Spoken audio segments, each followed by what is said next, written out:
Dios les bendiga. Esto es BCD, voz que clama en el desierto. Bueno, hace 8 días hablamos acerca de la iglesia en Roma. Hoy vamos a hablar de la iglesia en Corinto, primera carta del apóstol Pablo a los Corintios. Le invito para que comparta, le dé like. Yo sé que muchas personas van a gozarse de esta reflexión. Vamos a hacer un intensivo, vamos a hacer un resumen aquí fuerte de la primera carta del apóstol Pablo a los Corintios. Corinto como ciudad, comencemos por ahí. Corinto es una ciudad portuaria, una ciudad estratégica para el Imperio Romano y también cerca a Atenas, cerca a Grecia. Por lo tanto, era una ciudad muy culta, de mucho saber, pero también de mucha inmoralidad sexual. Era una ciudad muy vanidosa, era una ciudad donde el placer era su máximo objetivo, eran semejantes a los epicúreos o a los herodianos. Esa filosofía estaba muy marcada ahí en Corinto, pero en medio de ese contexto de mundanalidad, en medio de ese contexto inmoral sexual, había una iglesia redimida por la sangre de Jesucristo. Una iglesia, como todo, conformada por seres humanos con inconvenientes, con inconsistencias y con algunas debilidades que la vamos a estudiar aquí en este intensivo, en estos minuticos. Número 1. Pablo se presenta como apóstol. Pablo presenta su credencial. Hoy en día no todo aquel que diga apóstol necesariamente lo es.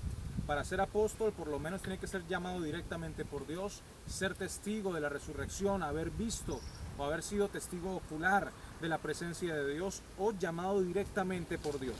Y estos requisitos los tiene el apóstol Pablo, tanto que le llaman el apóstol a los gentiles. Pablo presenta su saludo y entra de una vez como al grano, como decimos aquí castizamente.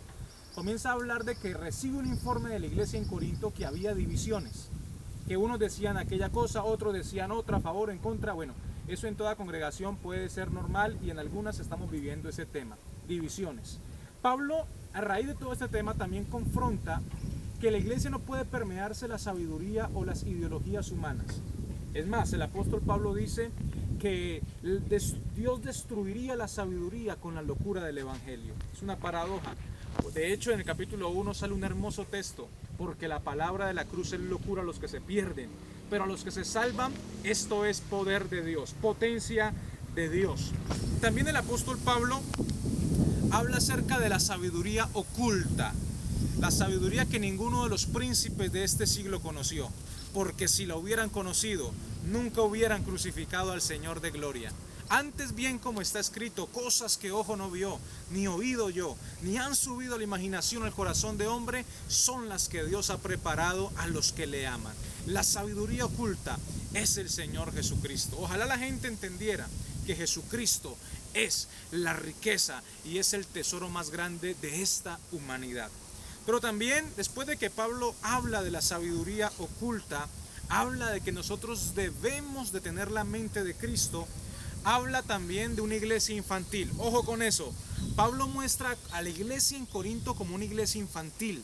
Una iglesia que ya debería ser adulta espiritualmente, pero todavía tiene actitudes de bebés. Todavía tiene actitudes de niños. Es por eso que dice el apóstol Pablo a la iglesia en Corinto que les da leche en vez de que ya estuvieran comiendo ya cosas sólidas, pero les sigue dando leche. Así que Corinto se le puede llamar una iglesia infantil.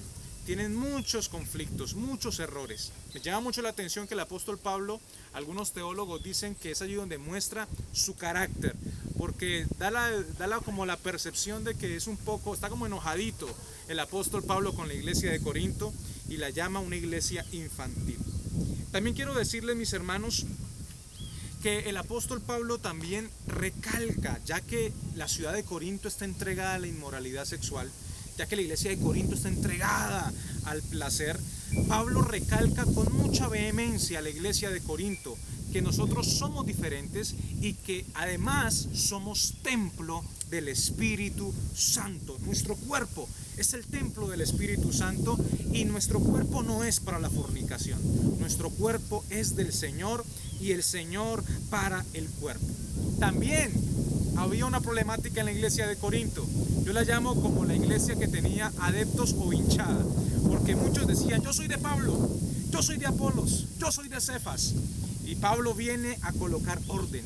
Nosotros no vamos ni tenemos hinchada de hombres ni idolatramos hombres, porque ninguno de los hombres que tenemos como referentes, llámense pastores, líderes, líderes de organizaciones, apóstoles, todo hombre no es digno de adoración, porque el único que se llevó la cruz en su espalda se llama Jesucristo de Nazaret. Ningún hombre, por importante que sea, puede ser digno de adoración, porque ni ha muerto por nosotros. Y si alguien se atreve a morir por nosotros, la pregunta del millón es: ¿será que resucitaría el tercer día? Así que Cristo murió por nosotros y resucitó. Así que si debemos de tener un referente para cual adorarlo, no es Pedro, no es Apolos, no es Cefas, es Jesucristo el que da el crecimiento. Por eso dice: yo sembré, Apolo regó, pero el crecimiento lo da el que se llevó la cruz a su espalda. Pablo también muestra una problemática en la iglesia de Corinto, de que hay alguien que está como fornicando y está como atrayendo a personas a la fornicación. Pablo da un mensaje fuerte, porque seduce a la iglesia.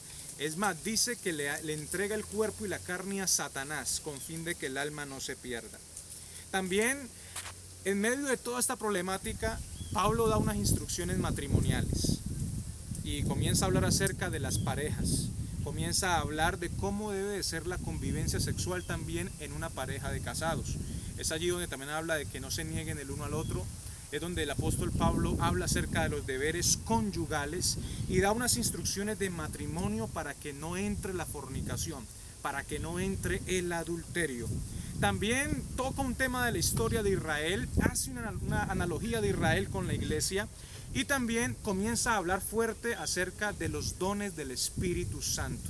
Comienza a hablar el apóstol Pablo que los dones no son para ignorarlos, sino para aprovecharlos. Los dones del Espíritu, se muestra una lista de dones espirituales, pero con todo y eso hay un camino más excelente, dice Pablo, y es el amor. Porque ¿qué gano si hablo en lengua si no tengo amor? ¿Qué gano si yo profetizo y no tengo amor? Entonces el camino más excelente es el amor. ¿Y qué es el amor? El amor es dar sin esperar nada a cambio. Es un amor ágape, un amor sin pretensiones, es un amor sin interés, de entrega sin esperar nada a cambio. Eso es lo que él recalca en la iglesia de Corinto. También habla y da unas instrucciones de la cena. Había mucha glotonería ahí en Corinto, en la Santa Cena, como que cada uno cogía lo suyo. Así que Pablo muestra una unidad, dice: hey, vamos a tenerlo todo con orden, con prudencia. Ahí Pablo comienza a dar instrucciones. Toda la carta de Corinto es una carta de instrucciones, es una carta de vida cristiana, es una carta donde nosotros podemos llenarnos de esas recomendaciones para no caer en el mismo error que de pronto estaba cayendo la iglesia de Corinto. Por último, el apóstol Pablo termina hablando de la ofrenda. Comienza a decir que cada uno dé conforme a lo que propuso en su corazón. También toca el derecho de un predicador, el derecho del apóstol, y es allí donde Pablo comienza a dar todas estas recomendaciones que nunca sobrarían en nuestra vida. Yo les invito para que leamos capítulo a capítulo de la carta a los Corintios, de la iglesia en Corinto, que va a ser de mucha bendición para nuestra vida cristiana. Espero que les haya gustado este resumen. Va a estar en YouTube, en Facebook. Y bueno, si les gusta, dale compartir, me gusta. Y próximamente seguimos hablando de más cartas paulinas. Un abrazo, Dios les bendiga.